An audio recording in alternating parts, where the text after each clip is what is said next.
ನಮಸ್ಕಾರ ವೀಕ್ಷಕರೇ, Karnataka power TV ನ್ಯೂಸ್ಗೆ ತಮ್ಮೆಲ್ಲರಿಗೂ ಸ್ವಾಗತ. ವಾರ್ತೆಗಳ ವಿವರ.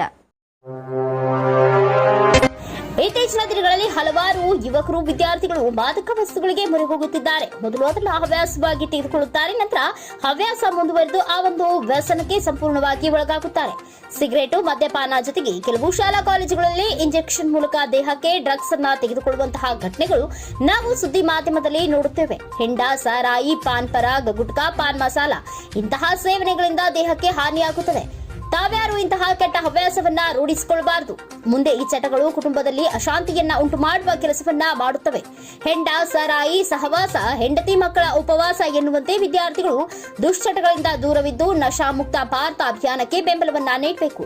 ನಿಮ್ಮ ಆರೋಗ್ಯ ನಿಮ್ಮ ಕೈಯಲ್ಲಿ. ನೀವು ರೂಢಿಸಿಕೊಳ್ಳುವ ಒಳ್ಳೆಯ ಅಭ್ಯಾಸವು ನಿಮ್ಮ ಆರೋಗ್ಯವನ್ನ ಕಾಪಾಡುತ್ತದೆ, ನಿಮ್ಮ ವ್ಯಕ್ತಿತ್ವವನ್ನ ಬೆಳೆಸುತ್ತದೆ. ದುಷ್ಟರು ರೂಢಿಸಿಕೊಂಡ್ರೆ ನಮ್ಮ ವ್ಯಕ್ತಿತ್ವಕ್ಕೆ ನೀವೇ ಕಪ್ಪು ಚುಕ್ಕಿಯನ್ನ ಹಾಕಿದಂತಾಗುತ್ತದೆ ಎಂದು ದಿನಾಂಕ 12/8/2024 ಶಿಕ್ಷಣ ಇಲಾಖೆ ಆದೇಶದಂತೆ ರಾಯಚೂರು ತಾಲೂಕಿನ ಸರ್ಕಾರಿ ಪ್ರೌಢಶಾಲೆ ಉಡುಂಗಲ್ ಖಾನಾಪುರದಲ್ಲಿ ನಡೆದ ಮಾದಕ ವಸ್ತುಗಳ ವಿರುದ್ಧ ನಶಾಮುಕ್ತ ಭಾರತ ಅಭಿಯಾನದಲ್ಲಿ ಪಾಲ್ಗೊಂಡು ಶಾಲೆಯ ಕನ್ನಡ ಕಲಾ ಶಿಕ್ಷಕರು ಹಾಗೂ ಜಿಲ್ಲಾ ಕನ್ನಡ ಸಾಹಿತ್ಯ ಪರಿಷತ್ತಿನ ಸಹ ಕಾರ್ಯದರ್ಶಿಯಾದ ಡಾಕ್ಟರ್ ದಂಡಪ್ಪ ಬಿರಾದಾರ್ ಮಾತನಾಡಿದರು.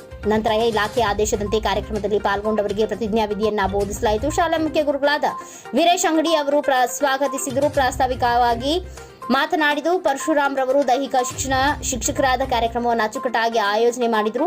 ಈ ಸಂದರ್ಭದಲ್ಲಿ ಶಾಲಾ ಶಿಕ್ಷಕರಾದ ಪಾಂಡುರಂಗ ದೇಸಾಯಿ, ನಫೀಸಾ ಅನ್ಜುಮ್, ವೀಣಾ ಕುಲಕರ್ಣಿ, ಸಾವಿತ್ರಿ, ಶಿವಲೀಲಾ, ಅನಿತಾ ಸೇರಿದಂತೆ ಇನ್ನು ಅನೇಕರು ಕಾರ್ಯಕ್ರಮದಲ್ಲಿ ಉಪಸ್ಥಿತರಿದ್ದರು. ನಶಾ ಮುಕ್ತ ಭಾರತ ಅಭಿಯಾನದ ಅಡಿಯಲ್ಲಿ ಒಟ್ಟಾಗಿ ಶ್ರಮಿಸಲು ಪ್ರಯತ್ನಿಸುತ್ತೇವೆ. ಭಾರತವನ್ನ ಮಾದಕ ವಸ್ತು ಮುಕ್ತ ದೇಶ ಮಾಡುವ ಕಾರ್ಯ ಸಮುದಾಯ, ಕುಟುಂಬ, ಸ್ನೇಹಿತರು ಮಾತ್ರವಲ್ಲ, ನಮ್ಮಿಂದಲೇ ಪ್ರಾರಂಭವಾಗಬೇಕು. ಮುಂದುವರೆದು ನಾವೆಲ್ಲರೂ ಕರ್ನಾಟಕವನ್ನ ನಶಾ ಮುಕ್ತ ರಾಜ್ಯವನ್ನಾಗಿ ಮಾಡಲು ದೃಢ ಸಂಕಲ್ಪ ಮಾಡೋಣ. ನನ್ನ ಸಾಮರ್ಥ್ಯಕ್ಕೆ ತಕ್ಕಂತೆ ನಾನು ಸಾಧ್ಯ ಇರುವ ಎಲ್ಲ ಪ್ರಯತ್ನ ಮಾಡುತ್ತೇನೆ ಹಾಗೂ ನನ್ನ ದೇಶವನ್ನು ಮಾದಕ ದ್ರವ್ಯ ಮುಕ್ತ ರಾಷ್ಟ್ರವನ್ನಾಗಿಸಿ ಮಾಡುತ್ತೇನೆಂದು ನಾನು ಈ ಮೂಲಕ ಪ್ರತಿಜ್ಞೆ ಮಾಡುತ್ತೇನೆ. ಜೈ ಹಿಂದ್.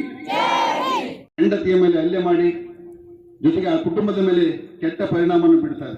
ಹೀಗಾಗಿ ಹಲವಾರು ಕವಿಗಳು, ಹಲವಾರು ಹಿರಿಯರು ಈ ದುಶ್ಚಟಗಳ ಬಗ್ಗೆ ಬಹಳಷ್ಟು ವಚನಗಳನ್ನು ಹೇಳಿದ್ದಾರೆ. ವಿಶೇಷವಾಗಿ ಸರ್ವಜ್ಞ ಮದ್ಯಪಾನ ಮಾಡಿ ಇದ್ದುದೆಲ್ಲವ ನೀಡಿ ಬಿದ್ದು ಬರುವನ ಸದ್ದಡೆಗೆ ಸಂತಾನ ಬಿದ್ದು ಹೋಗುವುದು ಸರ್ವಜ್ಞ. ಚಿಂದಿಯನ್ನು ಸೇವಿಪನು ಅಂದಿಯಂತಿರುವನು, ಅಂದಿ ಒಂದು ಕಡೆ ಉಪಕಾರಿ, ಚಿಂದಿಯನ್ನು ಸೇವಿಪನು ಅದಕ್ಕಿಂತಲೂ ಕೀಳೆಂದ ಸರ್ವಜ್ಞ. ಎಂಡವನ್ನು ಕುಡಿದು ಕಂಡವರ ತಾಜೆರೆದು ಬಂಡ ನುಡಿಗಳಿಗೆ ನಾಚದ ನೀಚನನ್ನು ಕಂಡು ತೊಲಗೆಂದ ಸರ್ವಜ್ಞ. ಈಗ ಹಲವಾರು ಶರಣರು, ವಚನರು ಇವೆಲ್ಲ